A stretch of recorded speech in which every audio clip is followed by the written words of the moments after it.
Hey, we're back on the Marketer of the Day podcast with Donna Griffit, who is a world-renowned corporate storyteller. She's a pitch alchemist, and she is the best-selling author of Sticking to My Story. Now, Donna has worked globally for 2 decades in over 30 countries with Fortune 500 companies, startups, and investors in a wide variety of industries, helping them create, edit, and deliver powerful presentations, pitches, and messages. Now, Donna magically spins raw data into compelling stories that captivate audiences and drive results, and her clients have raised over $2 billion. So her website is donnagriffit.com. That's Griffit. And we're going to have a lot of fun, maybe finding out about startup mistakes, pitch decks, fundraising, storytelling. Who knows what anything can happen. Donna, how the heck are you?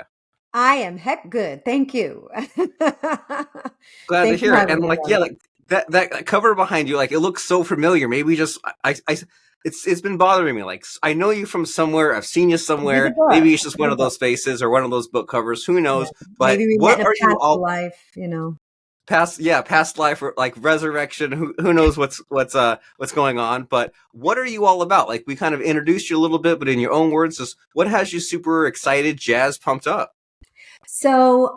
Stories really do. I mean, and just today I was working with a client and they're in like the risk assessment space for public traded companies, which sounds super dull and boring. But the beauty of it is that I get to like crack their stuff wide open and bring out the story goodness and bring it front and center. And it's just so much fun. And then at the very end, the founder said to me, their investor had referred them to me. And he's like, I was really skeptical that someone could do this in 2 hours because most service providers say 4 weeks. And I didn't think it was possible, but we did it. And it's just like, it's this magical occurrence that happens time and time again. And every day it just gives me this like renewed gratitude of like, wow, this is such a powerful medium. And I'm so lucky to have discovered it and to be good at it. Nice. You found your jam. And I like the Mhm. magicalness of it, of these people, like you said, they come to you and they say, oh, well, I've got all this risk assessment, boring stuff. And then you have the two-way conversation and they might even say something that you're like, hey, that's really good. Pick up on that thread. And they throw out some phrase. You're like, hey, we can combine that. And I have conversations like that all the time, right? Like sometimes I say, hey, like we're working on like a compilation book or a book or some kind. And they're like, oh, I just teach like weight loss. And I'm like, well, tell me about that. And then always in the conversation, they say things that to them are kind of everyday and run of the mill, but you're like, hey, as an outsider, like that's really exciting. Let's turn that into something that other people will find exciting. Absolutely. And sometimes it feels very mundane to them. And I'm like, listen, people don't know this. This is something we have to bring out. And it's not just a two-sided conversation, by the way. It's a three-sided conversation because my brain and the LLM in it, so to speak, is having a conversation between them, between their audience, which in this case was an investor, but it could be a potential partner, a potential client, and myself. And the conversation that they're having and the answers to that become the output of what I write for their pitch because it's all about the person listening. It's not about us. It's not about how great we are. It's not about how amazing our product is. It's about getting them to see the greatness in it, to buy it or to invest in it and to watch it just grow. I like it. And there's some additional lessons in what you said there, right? Like the empathy factor of about like who is this actually for? Cause like there's the client and then there's you and there's like, hey, like there's also who you're trying to help here. And there's also like the questions that that client will have in their head. And it seems like this whole storytelling thing, it seems like it's more important than ever, right? Because you mentioned like LLMs and chat GPT and man, the first week that we played around with chat GPT, it was so much fun. Anything was possible. But then once you play around with it enough, you're like, hey, it's what it comes out back with. It's really not that creative. And sometimes the more it creates, the more of a mess it makes. And then it seems like we need to sometimes add in our own excitement, our Yeah, own humanity back into it. And that's where the storytelling's even more important than it was 5 years ago, right? absolutely. I mean, ChatGPT is an amazing tool. I used it. The last time I used it, my 11-year-old's on her way back from sleepaway camp, but I wanted to write like 5 letters for each night she was there. So I put like this very specific prompt. Please write me 5 letters to my 11-year-old going to camp in the style of Donna Griffit. And since I have a lot of writing online, it knows, how to write in my style, and leave space for grandma and grandpa to say, and think that you miss that dad and Emma miss her. And like, I put all these things and it organized it for me. And then I took it and I completely made it my own, but at least it gave me like this framework. So it saved me a lot of time. And I said, oh, find jokes and riddles, find this. And that's what it's great at. It's a great research tool. It's a great editing tool, but it will not replace our charisma, our story, our creativity for a very long time, I think. I hope. And I agree. And you articulated something that I've been trying to get my head around since ChatGPT started, which is that it's frustrating in the moment when you say, create some stuff for me. And then you go through and you're like, I changed almost everything it tells me. But then, and it feels like I'm doing almost like double the work, right? Because I'm saying, oh, here's what it made. And I'm like, change this. But then it gets me to the end point. Yeah, And before I had absolutely. ChatGPT, when I was starting from scratch, I would get halfway distracted with something else. So Yes, it's like exactly. it's like double the work, but at least I finish. I'm a huge believer in frameworks, and my method for creating stories and creating pitch decks is very much a modular framework. So it takes the guesswork out. It takes the where do I start? What do I compile? Because I think people really work well with systems, whether they want to admit it or not. Our brains are structured in a way that we are constantly sorting data, sorting information, and we need a point of reference. So great. That gave me the framework. That gave me 5. It put a lot of content that I wanted. And then I was able to play with it and make it my own. So it cut down my time of, looking for jokes, looking for riddles, um, a lot. And that's, I think, the key thing that AI will be able to bring us. It's taking away the grunt work and the things that we aren't necessary for. Like, okay, I don't need someone. I don't need to be doing the research. I don't need to be writing out an outline. And I have this assistant that can listen to me and take very specific directives to do that. But the content and the storytelling and the understanding of the broader picture is on me. And that's exactly what I'm doing with clients. So like you said, oh, that reminds me of the other thing. So when I'm working with them on their risk assessment, I'm like, listen, another market you should be looking at is also retail investors. So, and we're looking at different things that I've picked up from working with other clients, and it all feeds into each other. And it's having that kind of wisdom to connect the two. It's like they say about a tomato. Knowledge is knowing that a tomato is a fruit. Wisdom is knowing not to use it in a fruit salad. And I think that probably if AI was making a fruit salad, they might include tomato at this point. I don't know. I think they would. They tell you to put glue in your pizza. They tell you to eat rocks, right? There's all sorts of silly examples where The like cheese it from goes falling off. wrong. I saw that. Yeah. Yeah. Yeah, so it like there and of course that's like a real small minority of the answers it gives, but it kind of shows you that okay, well, it's Yeah. not quite there, Not might there. never really be there as far as It will. replacing us. But then I like how your attitude there as well. You have this assistant, right? It's a second brain. It Mm-hmm. helps you, and then it can give you the framework, and that way it still gives you the freedom to do what you Oh want, but it's yeah. actually just like it's Oh organized. And yeah. so this Yeah. framework thing, that's interesting, right? Because sometimes people say, well, do, AIDA or do a hero's journey, but what's your framework for this, for cracking this whole storytelling egg? So it's very much giving the founders what they need, which is time. It's very directional. So I grew up as a theater baby. I acted. I was going to shows since I was 5, and the love of theater has always been there for me. And while I was researching the book, and just in general, the past 20 years I've been doing this, I became very aware that theater writing from like the classic Greeks through Shakespeare and Moliere is done in acts. And there's a structure that repeats itself, even with screenwriting for films. There's about 8 archetype film scripts out there that just get rewritten and rewritten, rewritten, that the structure is the same. So if that's the case, when we have this framework, we can utilize that and then free our creativity and free our content. So I basically say it's the 4 acts of your investor or your sales deck, whatever you're working on. And it's surprise, the problem, the solution, the business data, and then the vision for the future. Now, when I train groups of founders either through their VCs or through accelerators or programs that are bringing founders to the US from Europe or Korea or Japan. I'm like, now, some of you are probably thinking, what's with this Silicon Valley chick problem solution? We learned that back in our MBA. That's nothing new. And I'm like, you're right. It's not new. It's tens of thousands of years old. This is, in fact, how we learn to communicate, talking about the problems and the solutions. So I'm not reinventing the wheel. I'm just taking that wheel and giving it kind of a modern application. So it's informing the problem in a way that they get. Telling a story, telling your origin story, telling the story of a client, telling an as if story to highlight it. And each time we get super creative with that.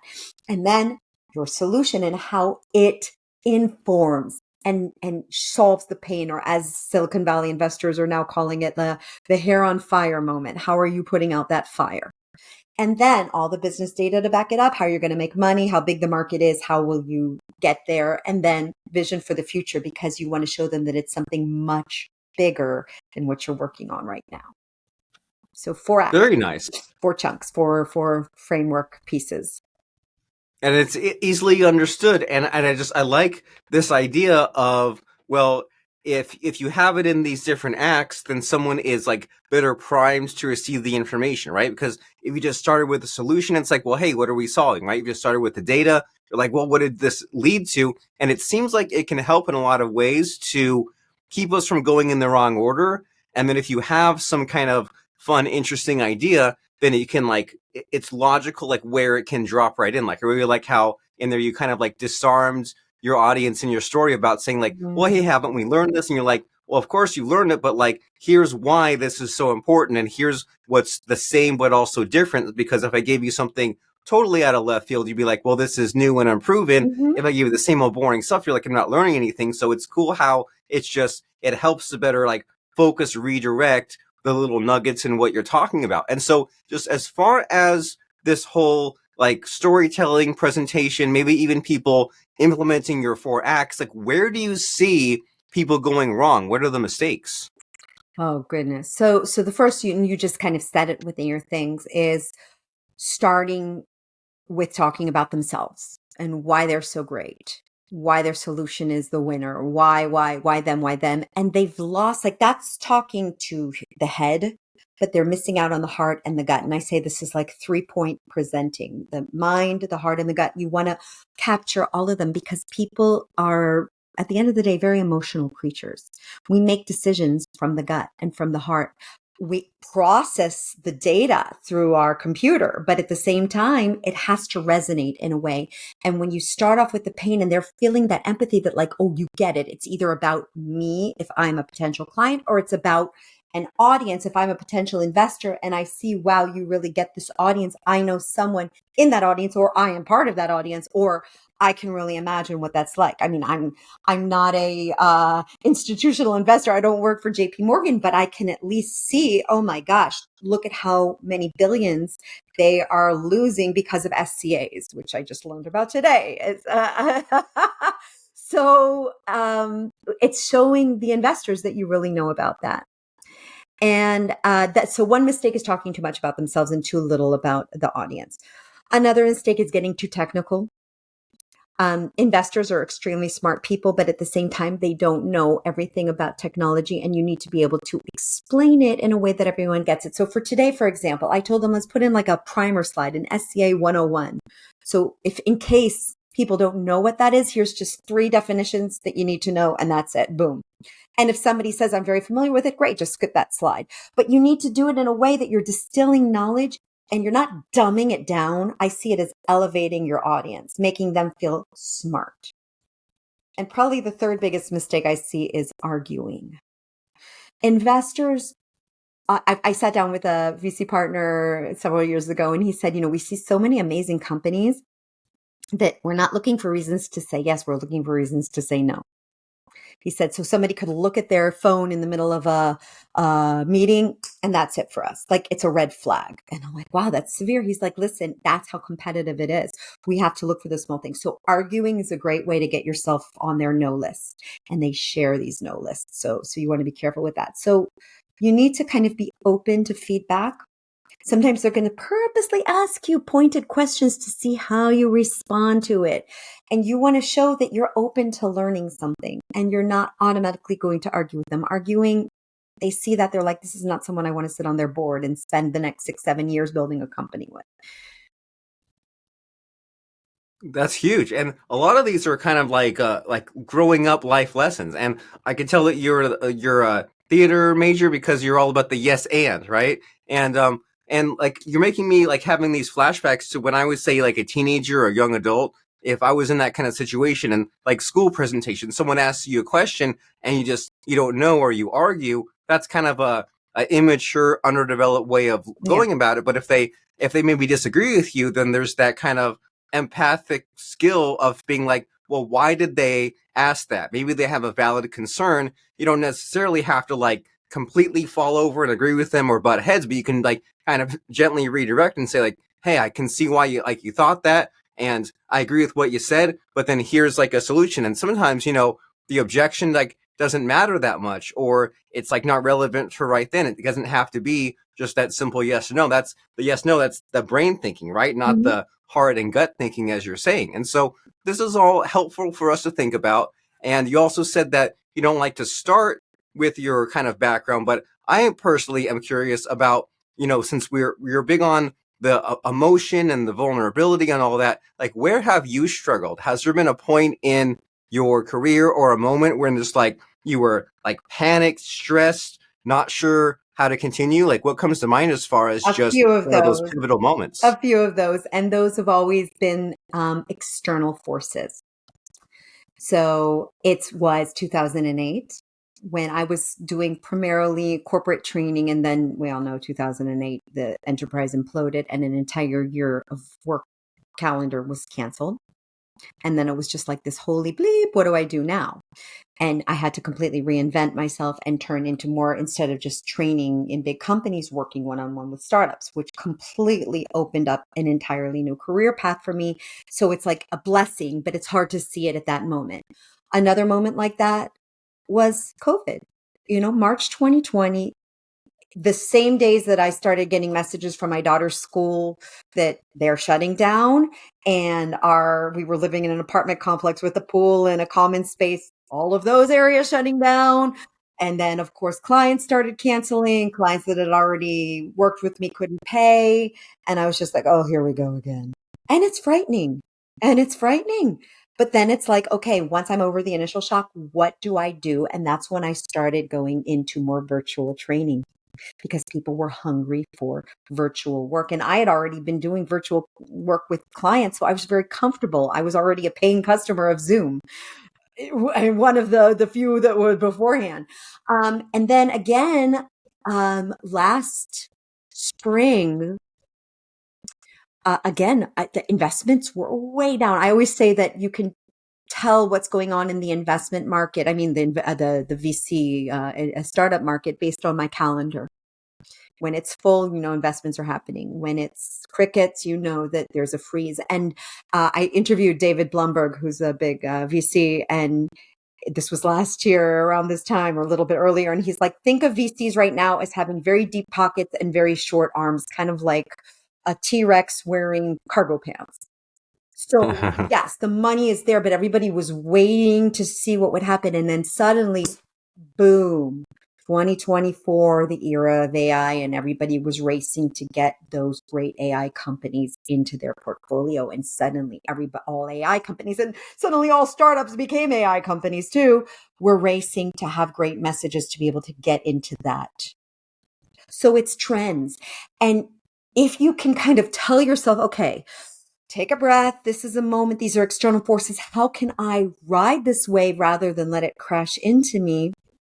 And maybe discover new skills, discover new markets, try new things, use the time to bone up on other skills, work on your marketing materials, and believe that you are a strong enough contender that it's going to come back.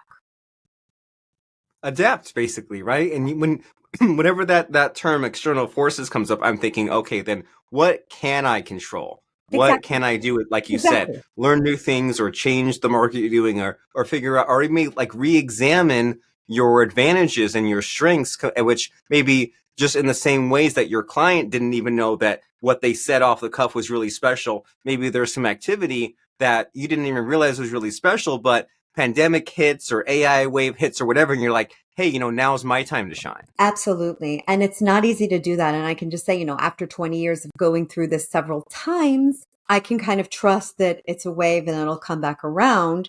But yeah, as you said, it's very anxiety provoking, especially since my husband is a startup founder. There's a big surprise. So we're both like these kind of irresponsible adults riding waves and taking chances. And we're never like, it's usually we're both in the same spot of the roller coaster, which makes it really challenging, but at the same time, really rewarding when things go well. And it's exciting to see a startup unfold. He's now working on something that's really taking off. And of course, we work on his messages. But to see a startup unfold in front of my eyes is very enlightening, to be able to then say, okay, I see what investors are saying. Okay, I see what customers are saying. And that makes me wiser to work with other clients. Like you said, taking the different data points from different parts. And you see that happen all the time, right? If you're so stuck with your own peer group or your own niche, but then you go and you look and you see what someone else is doing, like you get all kinds of ideas just because you see it happening in a whole other context. And you're so right that there's this upside to the startups and the entrepreneurialism. Like it's easy to be negative and say, oh, well, there's all this risk, and there is, but then there's also all this upside when things go right. And so this is a lot of cool ideas that we're talking about. I want to make sure that we get to what you really want to talk about. So is there like a missing question in here? Is there a question that you, Donna Griffit, wish that me, Robert Plank, would ask you? I mean, I could speak for hours about why stories and why story is such a powerful thing, and why like everybody and their grandmother are now calling themselves storytellers. And I've kind of been around back when I used to say I'm a corporate storyteller, people would be like, is that like a librarian or something? But the power of stories is so potent. And I see it time and time again because it's such a basic human connector. Seeing my girls grow up and thinking back when I was young, we thrive on stories. We learn how to communicate in the world, hearing stories, telling stories, hearing stories again and again, sitting at family tables, hearing stories from our grandparents, our parents, living that. That is what connects us and resonates with us as humans. It's so primal that when we take those same principles and apply it to something very tech, something very financial, something very numbers oriented, we bring life to it and we create resonance and we connect to people in. Now, the misnomer of stories is, one, storytelling is not lying. It's not like making up some kind of crazy story or lying about your numbers. No. Storytelling is also not just telling some random joke or some random anecdote. It has to tie it all together, because I called my book Sticking to My Story, and there's a lot of meaning in that, but stories stick.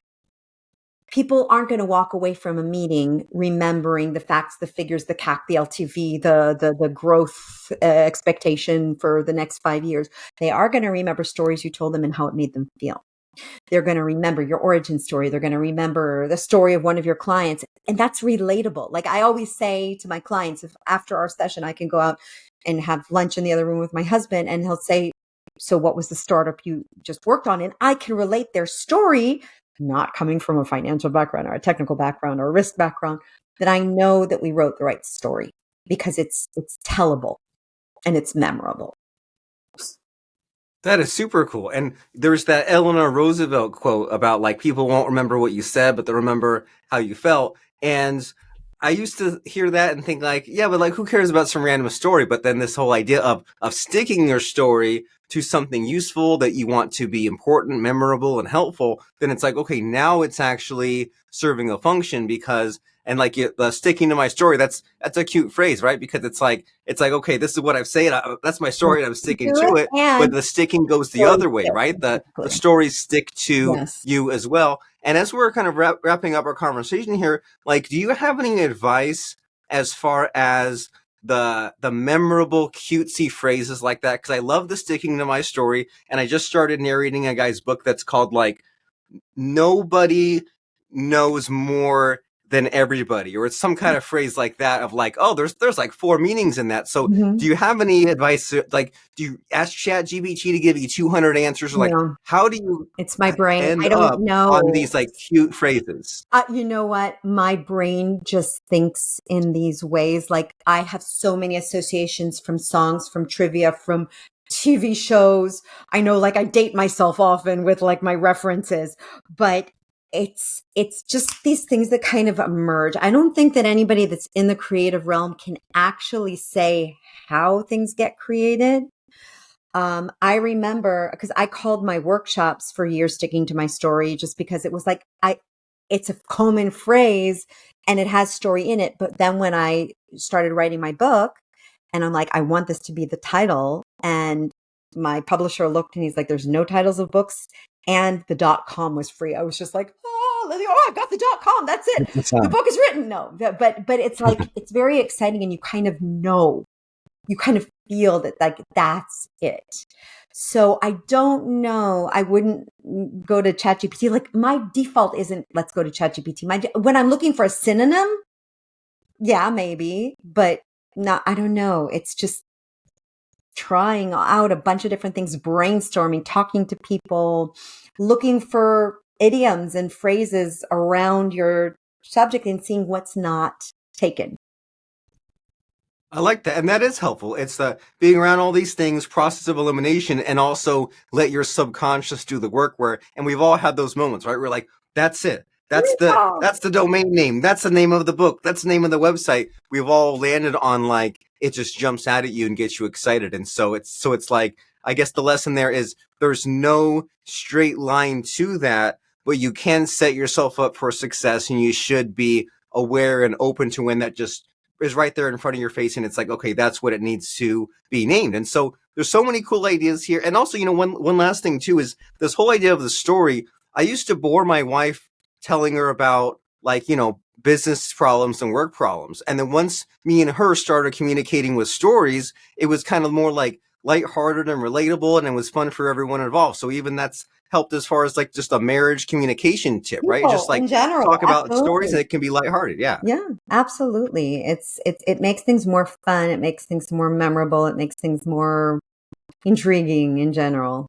And there's always Yeah. a way to tell it in a way that's more interesting. It's like So we should all be tapping into those storytelling yeah, techniques. there's this great storyteller. His name is Neil Bearden, and he has like this little video that's called "You're Not a Can of Beans," and he basically says that when he asks people about them, he's holding a can of beans, and he's like, and this is usually what I get when I say, "Tell me about yourself." Beans, 50%. Condiments, 27%. Modified cornstarch. Like people will give you the ingredients, but not the whole essence of who you are. And then he goes on to say how this can of beans is a time machine and a memory that's attached to it from him. And it's like amazing because anything that you has meaning for you has a story in it.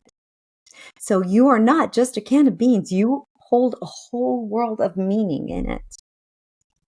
That's exciting. You can take that uninteresting and make it interesting with all the backstory, the what you can do with it, where it comes from. This is exciting stuff. And so if people are excited and intrigued and enthusiastic about what you have to offer, what is the next step to finding out more about Donna Griffit, corporate storyteller? So as you said, donnagriffit.com, one T, two F's, no H. It's not Melanie. There's a story, of course, that goes with the name.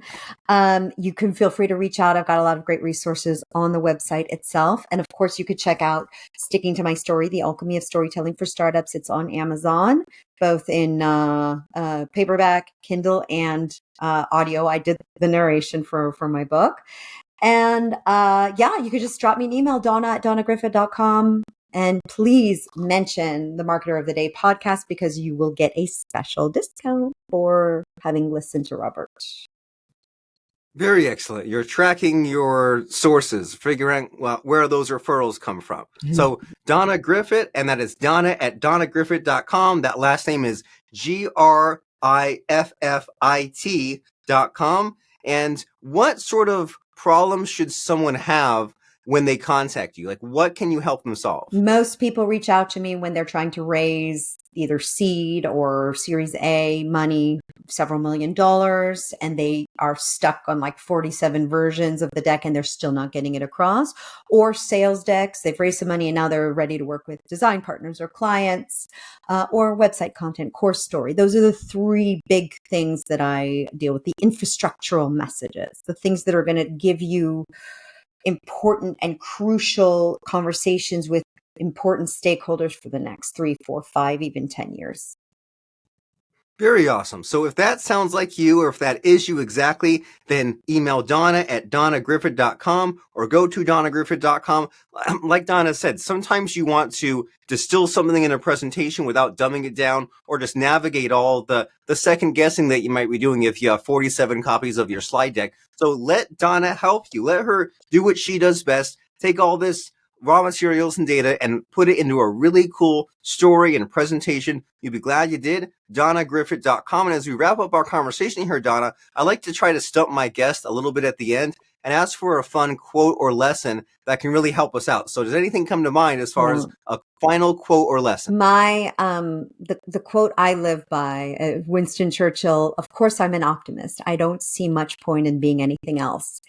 And going back to our conversation about scary times, I think that being an optimist has sustained me through, because I'm like, okay, I can either decide to freak out and say poor me and bury myself, or I can say, okay, this sucks. No, what's next?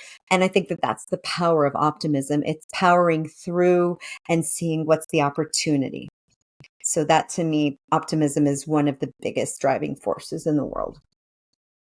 I agree completely. You have to solve the problem anyway. So would you torture yourself and then do it, or just be optimistic and say, hey, I'm aware of the problem, but what's the opportunity? So the opportunity for you right now is to go to donnagriffit.com. We will see you there. And thank you, Donna, for filling us in, giving us so many cool stories, which is on brand for you, and just helping us out to navigate this complex web of information, human nature, everything else. I really appreciate you. Thank you, Robert. I appreciate you too.